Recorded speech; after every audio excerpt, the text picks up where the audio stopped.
Into your hands I commend. Good Friday service at the cathedral with the bishop, whose Holy Week ends with controversy over the closure of St. Peter Church. The parish on East 17th Street will hold its final Mass within a few weeks. After 150 years, the church will close as part of the consolidation plan, and parishioners like Bill McGrath are furious. He just received a letter from the bishop. I've read the letter several times, and I said, you know, this is an evil letter. We've got to get it out of our house. In the letter to all parishioners, Bishop Richard Lennon says, "It's because of my concern for you and your salvation and for the good of the church in Cleveland that I write this letter." And a church spokesman says it's about clearing up confusion. It was, to a certain degree, just an explanatory letter on what are kind of the do's and don'ts when you're going to take an action like this. Robert Tayak says the bishop also questions a new website.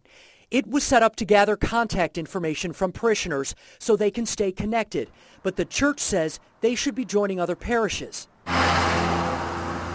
Also in his letter, the bishop expressed concern after finding out that some parishioners had actually now rented office space here in a building on Euclid Avenue.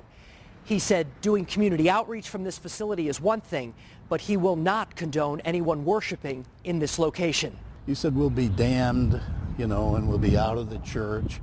The bishop writes, "It's my hope and my prayer that there is no attempt on the part of some to set up an alternative parish.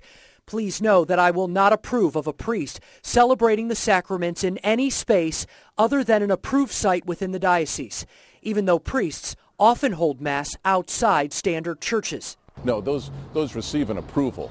But as far as establishment of a parish worship site, it's not, that's something that just can't really be adhered to.